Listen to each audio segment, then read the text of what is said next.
દોસ્તો, યુવા આવાજ ચેનલમાં તમારું સ્વાગત છે। આજની આવાજને યુવા આવાજ સલામ કરે છે। માનીએ આજના આવાજને।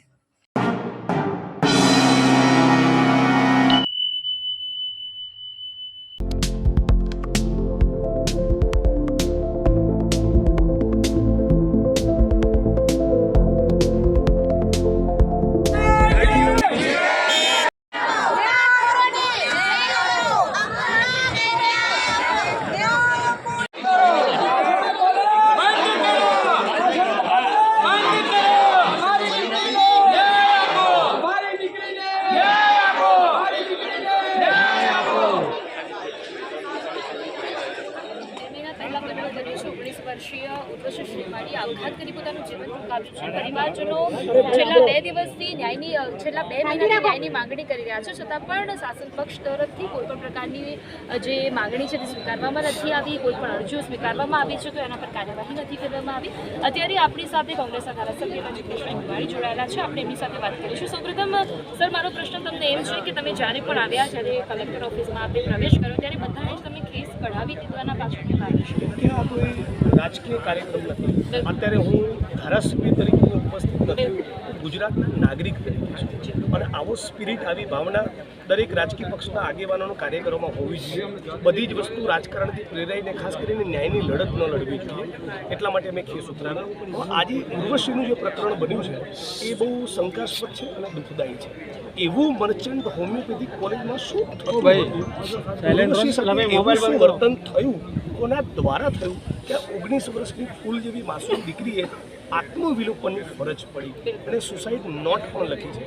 પોલીસની સામે સવાલ એ થઈ રહ્યો છે કે ઇન્વેસ્ટિગેટિંગ ઓફિસરે, પોલીસ કર્મીએ આટલા સંગીન પ્રકરણમાં રિમાન્ડ કેમ નહીં માગે?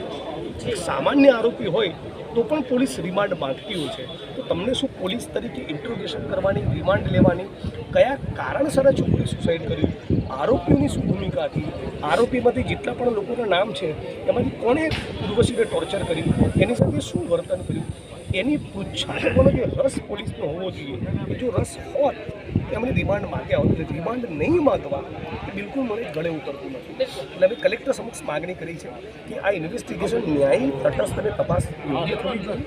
જિલ્લા પોલીસ વડાને પણ મળી ગયું છે, એમની સમક્ષ પણ રજૂઆત કરવા છે। બીજું કે ચાર્જશીટ યોગ્ય થાય, સજ્જડ ચાર્જશીટ થાય અને 2 વર્ષમાં ટ્રાયલ પૂરી થાય।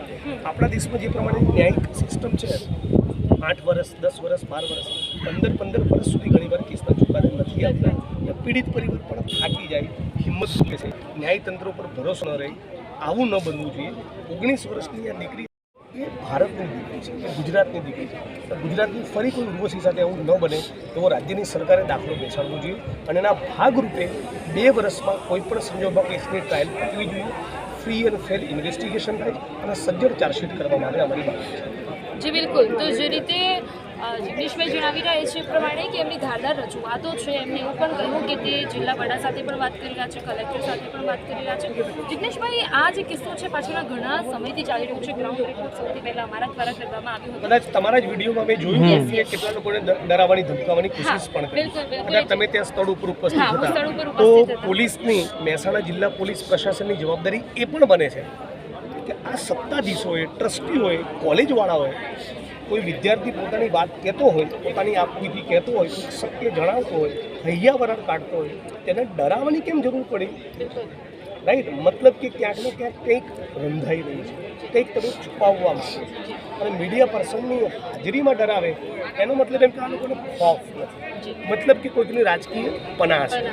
આનો પણ પર્દાફાશ થવો જોઈએ। સાથોસાથ ઉર્વશીના પિતાને, ઉર્વશીના બહેનપણી વગેરેનું એવું કહેવું છે કે રોજનીશી લખતી હતી, એ રોજનીશી ક્યાં છે એ લખતી હતી, એની કોપી કેમ નહીં મળી, એનું પણ ઇન્વેસ્ટિગેશન થવું જોઈએ, એ પણ વસ્તુ શંકાના દાયરા છે। જી બિલકુલ। આ જે આપણે પ્રશ્ન કર્યો એ પ્રશ્ન મારો પણ પોલીસને પૂછવામાં આવ્યો હતો, પરંતુ એમને મને એમ જ કહ્યું કે બેન હજી એમાં ટાઈમ લાગશે, પોસ્ટમોર્ટમમાં પણ ખાસા બધા દિવસો થઈ ગયા હતા, જોકે ન થવા જોઈએ, પણ જ્યારે બી પોલીસ તંત્રને આ વિશે આપણે રજૂઆત કરીએ છીએ તેઓ પોલીસ તંત્ર પણ આખાડા કાન કરે છે, તો પછી રજૂઆત આખરે કોને?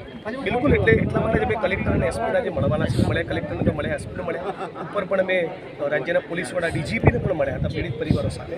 એટલે એક અપેક્ષા એ જ છે કે જો રાજ્યની સરકાર દાખલો બેસાડવા માંગતી હોય તો ફ્રી અને ફેર તટસ્થ તપાસ કરે, 2 વર્ષમાં ટ્રાયલ પૂરી કરે અને ચાર્જશીટ પ્રોપર થવી જોઈએ. રોજની સી કેમ ગઈ એની પણ તપાસ થવી જોઈએ. અને જો સાહેબ ન્યાય નહીં મળે તો પછી તમારો એક્શન પ્લાન ન્યાય કોઈ પણ નાગરિકને ન મળે તો એને મતલબ એમ કે આ દેશમાં બંધારણ લાગુ નથી. તો સરકારોએ ઢાંકણીમાં પાણી લઈને ડૂબી મરવું જોઈએ અને રાજ્યના નાગરિકોએ લડવું જોઈએ. બિલકુલ આભાર સર.